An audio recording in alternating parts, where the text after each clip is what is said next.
spot. You can now get the Simpleton's ring for some more ADP. I probably should have rushed to get this ring earlier, honestly.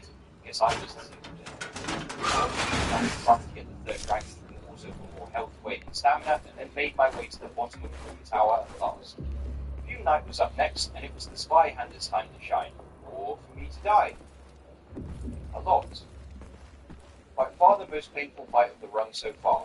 I switched to the homunculus mace, which I found a lot better. Fue puta. Or this. Okay, that one's on me for seeing red there. On the winning attempt, I used green blossom and gold pine resin. The first phase isn't too much issue, easy enough to dodge his attacks and land attacks in return. Base swings reasonably fast even if the range isn't great. In the second phase, many of his attacks one-shot me, so I had to punish certain attacks like the big sword beat and the run thrust attacks where I knew I could get away without being punished. Everything else would stay back from an avoid. I staggered him right at the end and luckily had the damage to finish him off, finally satisfying my monkey lust for victory. We get our first crown of the run. We're wondering about the greatsword. Well, despite being a classic strength weapon, Dark Souls 2 gave it a dex requirement of 30. So, yeah, don't worry, we'll use it later on, I promise. Anyway, run to get the tower key. I'm prepared to journey to Sir Alon. As expected, I ran for my life. Sir Alon used the red iron switchblade and the bruised weapon. He was easier than Fume Knight, I thought. Mostly. Dodging through his attacks was really fun, but most importantly, nothing really was a one-shot. Multi-arm on top of the red iron blade that did damage in the rare opportunities I got to put off on certain attacks. On other windows, I stuck to a single arm one as sometimes caution is key, but I did push the boat out and use an arm to stick him off, executing my win-to-win strategy. There's still one more boss in this DLC, but for now we pivot and go to Elian Lois. Using the Spy Hander, I actually killed all the enemies on the way for once. Even the bigger guys went down easy. We worked our way through, grabbed the Eye of the Priestess, didn't respect Lemon's sippy break, and then I realized I messed up. The Spy Hander actually has equal strength and dex scaling, so thus I'm not allowed to use it in this cycle. It was only much later that I realized at plus 10 it goes up to B scaling in strength, so it would have been allowed, but oh well. Anyway, after using the butcher knife at plus 2, things were going well, but one problem. The butcher knife was losing. Cambio de planes y esta sección va a estar. All the kitties have some weird aura that burns through your durability. Also, I forgot to get the Ring of the Embedded, an amazing ring that boosts your health, equipment, and stamina. The boost increases depending on how low these stats are. You do take more damage, but it's like 8% more, so I'd say it's a good trade-off. After getting the butcher knife to plus 3, buying some repair powder, I was ready for armor again. I used a bright burning charcoal pine resin. The damage was decent, but armor still destroyed as easily if we're not careful. Dodging under the floor swipes is a perfect window for either healing or attacking, as well as getting behind her when she doesn't get around the back. Barricaded I was close enough to capitalize. The butcher knife attacks quick and restores health, which is nice. I used repair powder partway through. It's popped up, and after a few more swings, we bring this fight to a close. Butcher, I hardly even know her. Armor down, we can get rid of the snowstorm, allowing us to get the best of you with more stats. Snowstorm gone, there's only one logical thing to do next. Enter the Sunken Crown DLC. Totally makes sense. Here, we get the Sanctum Mace, take out these guards, get the Dragonstone, and force Jester Thomas's AI to break somehow. He just decided to stop attacking me for some reason. Jester, I hardly even know her. But guess what Alana was me to? You said strike. Absolutely correct. I went to take on Alana with the Giant Warrior Club. I expected a tough fight as usual. Look how much damage the opening 3 hits did. That's like 20% of her health. Crazy damage. This is the Alana fight in a long time. I also one-shot the skeleton through the club. Thankfully, she never summoned Bellstone. It was nice for a short fight to go down so quick. This was a giant boon for the run. The Lana down, we of course next phase. But you smelt a demon. To strike and poison, Sanctum Mace seems like the ticket. Weapon poisons enemies, but it also poisons you, which isn't great. On my second attempt, I actually killed Smelt a demon, but then died from the poison ascending past. Guess what? It didn't count. Sanctum Mace is quite unique as well in that it has spear-like attacks, but it does strike damage. running attack hits multiple times. It's great for blocking poison, but poison moss is absolutely crucial for using this weapon to reduce the build-up on yourself. Being poisoned here when he also has his flames chipping away at your health is, I mean, it goes without saying that that's bad. It's really bad. I had to focus more than ever on not being greedy, because not only would it mean he might hit me, but it would also mean I get poisoned. Despite all that, I did in fact nearly die right near the end due to being greedy, but thankfully barely dodged his follow-up, landed the finishing blow, and then ate some healing farm base rules to prevent my own death. Let's take a brief break from the bosses to get yet more weapons. First, we go to the Doors of Barrows for the Gurm Axe, then to Shrine of Amana to get Soul of the King, which we trade to get the King's Ultra Greatsword. We also traded Few Knight's Soul for the King's Sword. Well, let's try out the Gurm Axe on Sin the Slumbering Dragon. This might initially seem scary because of his AoE fire breath and the short range of the axe, but with good positioning, you can hit his head off in many of his attacks. The best times are either when he lands or after the hit swipe charge. Damage was pretty solid from the axe as well. Obviously there's no way to mitigate the time where he just spams flying attacks over and over, but it is what it is. Soon after, we give this worm the axe with our Gurm Axe. This victory gives us the Sunken Crown, but of course this DLC isn't done yet. There's one boss remaining. I don't know about you, but I've got a hankering for some gankering. We use the King's Ultra Greatsword for this one. It's a pretty tedious fight as always, but at least the damage was good. We also used Gold Mine Resin for more damage, working especially well in the water parts of the arena. After crushing his buddy, the Howl Sim just kind of gave up at the end. It seems he reached his Grey King point. Daryl was the last one standing, but not long. Oh well. Hey Sarah, Sarah, as they say. So just the Ivory King DLC left. Back in Alien Voice, you crush Hex and Nikolai, free an Alien Knight, grab the Garrison Ward Key, free another Knight, and finally free the final Knight. Then, the Ivory King. It was surprisingly easy compared to many of the other DLC fights in this run. You also great swords to counter like that's all. Our next companion actually had to use the help left himself by the time the king was in. Waiting a lot for the great sword by the rest. While the big chunks of help every swing.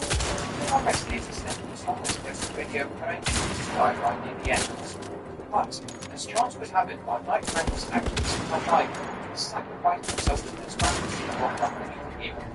I was determined to ensure my comrade's sacrifice was not in vain, so I tried to end this with our weapon, thinking to dodge my attack and hit him with his grab. I very much thought that I was dead here, so I managed to barely survive and land a running swing to end the fight here on my first try. Now, no parameters acquired. So lastly, of course, in outskirts, I made use of the enemies and summons to try to create this so I can run through. I probably would not ever summon, but I feel like this is the only place where it's fine to do, otherwise just getting to the end of this area is pretty big. So, the last DLC boss is out. Then, I used the gold to fight. Fight big range and on my rest, damage really good, especially during the counter windows.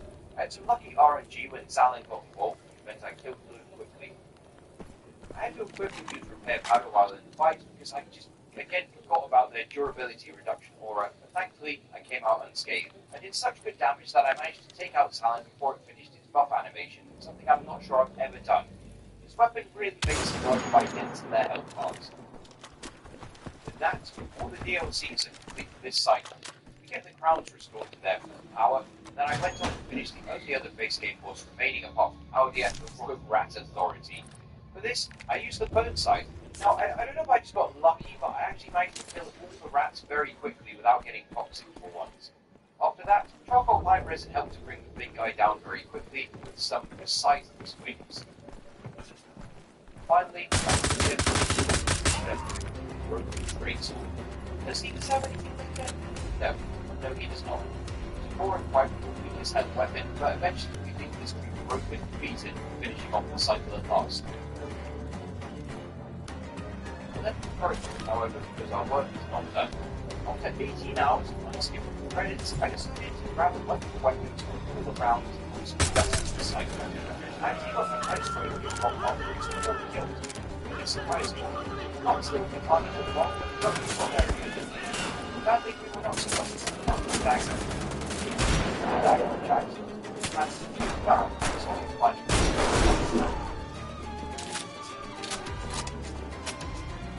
That was sorted. Next cycle. Right, finally. What do you think that was? Let me tell you, that is not what the words in the script of this video. It's my way of saying that these videos take an incredible amount of work in terms of doing the run, scripting, editing, etc. So if you do enjoy my videos, please subscribe to the channel and my sanity as I keep making this stuff go. But thank you, I appreciate it. To make it back to the Wolfestein's house, I return to Medulla. I get left Ross to Valencia ASAP, and then decided to do Dragon Rider first, this time with a +3 dagger. This was laughably easy. Just walk around and slash repeatedly. I imagine it must have been very aggravating for him. It's Alicia just beyond him, and actually by the Ring of Trail later. In any way, keep things fresh, I killed the sewer during the first encounter this time. Agente 1, despierte. Tiene que despertar. Vamos, agente. Sí, nos hemos metido en un buen lío, ¿eh? No sé cómo ha podido con todo eso. Vamos. Tengo un truco secreto. Cuento hasta 4. Inspira. Cuento hasta 4. Expira. Trato hecho. Debería lograrlo. Vamos. Steel, come up lost as per usual. Using a +3 power shield and line rest. Lots of damage. Thankfully, we have lost it now and looking a bit better. Aborto de mierda. Yeah. There's still a few tense moments in this after this boss. We have to assault together 39 deaths.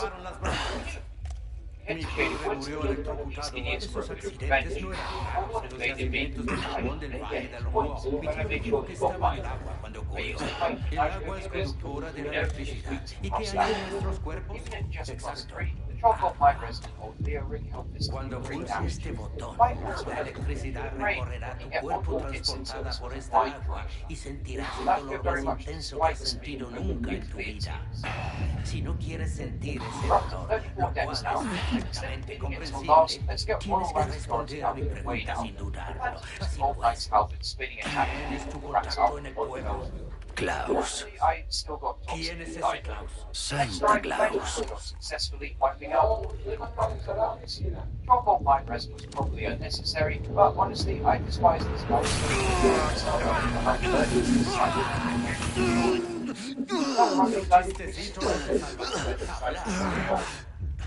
Say hi to Freya. Los tuyos mueren ahí fuera, en las playas, en los campos patéticos, como arrancar las alas a un insecto. Tu guerra está perdida.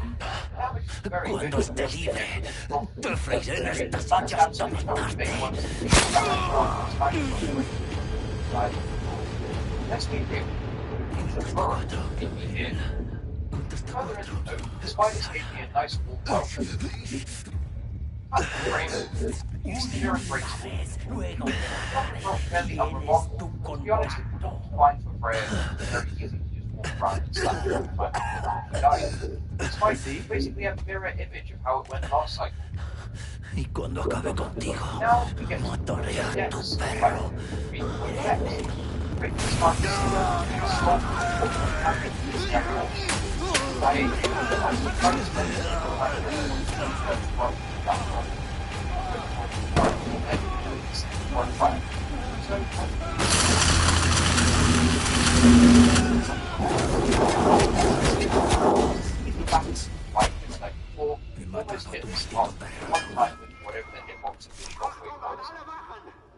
Stabs and pistol spear helps us get right to victory. While I was down here, I decided to avoid ranking my guard as well. Well, despite this, because I realized that stats how weak it was, and I didn't want to have to waste precious petrified dragon bones on upgrading it. This was not a great fight. It took several hits to kill each rat, and the main rat actually did most damage to me once it spawned. not as silky smooth as I had hoped, but with enough thrusts, the second rat fight of this cycle is notable at least. The edit times was helped because, well, why not? No, really, why not? Tell me in the comments. Right now, I want to include skeletons. Then we used the mellow scimitar, which I assume had some special effect, but actually, it's just a pretty mediocre weapon. Weapon for this mediocre boss, I guess. The lords were fine, but the skeleton lords would annihilate me if I wasn't careful. I was running away and slashing, but I kept positive just like it to put myself to bed.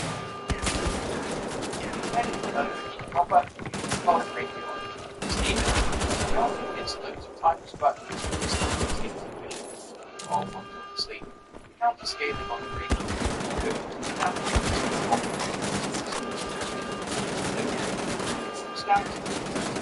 On the apparatus.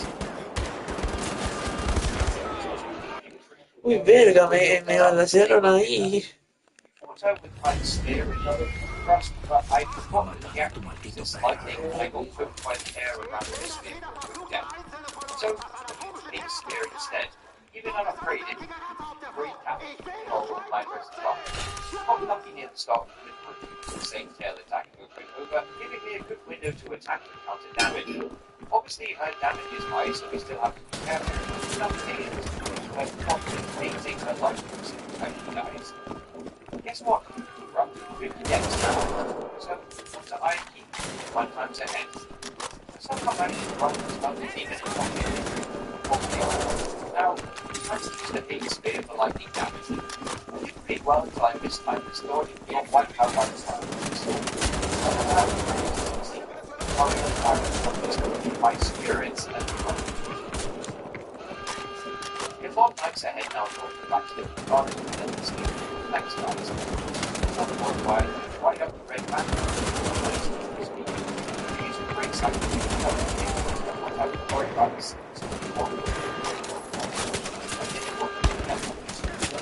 Yeah, not for a long mind you. It's 5 in the meeting. I landed my load and used what you did it. Next time though, hang on. I seems to be down. Not amazing, but fine with this boss. I just slashed with it and snapped the knife and I found it on the cycle like this. Now, we have to do this. They cut up the nice opposite. First, I used the wonderful Wolfestein into their hides and slowly teaching process. Sorry about the damn red pants in the end though. Next go around, we got through and killed Ian. The old Dragon Slayer, which I did remember to record this time, and for him we used the Mortal Dirt. It's technically a dagger, but it has a longer reach than most daggers by quite a bit. It has good dagger, so we just want to try pressing to make the white a bit faster. Necessary, but to be honest, any health clearing and derps and force is good. That is not too far away, that's our sense. I decided to use the time to bring the dagger for some reason. I actually thought about the initial enemies in the fight, really going to control that one conflict, saying they are by me to get fire, but the dagger handled them surprisingly well. The Ross and Fire Rest helped me out the center quick, then he couldn't deal with himself umbrella. Back to boss battle here, last line part is that.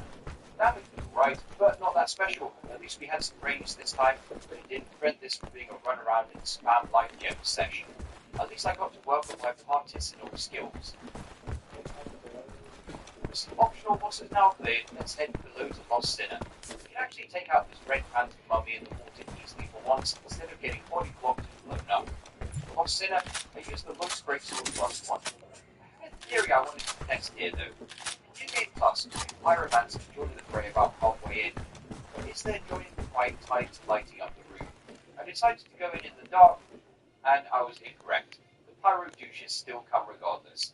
Luckily though, I killed them in 2 hits. Using R2 of the Greatsword to poke the sinner in her counter windows.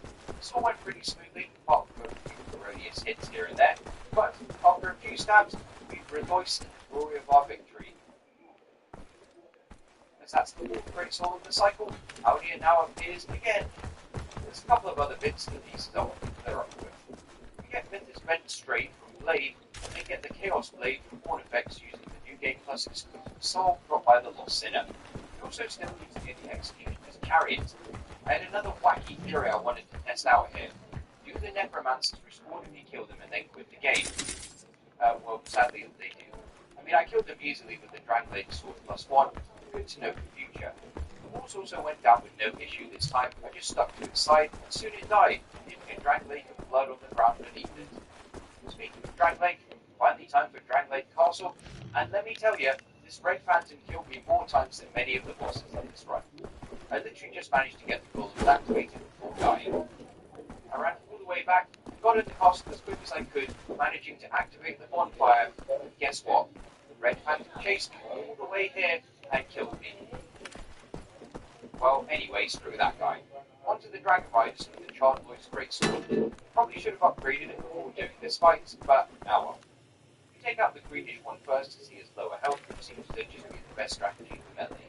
The damage was actually still decent, even unupgraded. Once the first is down, the other was even hard to kill. In case you were curious, we have reached 67 decks. So of course, we activate the down, but the small room at the top now has a Red Phantom tooth. Why does this guy have so much health? Even the backstab didn't do that much. What a beast.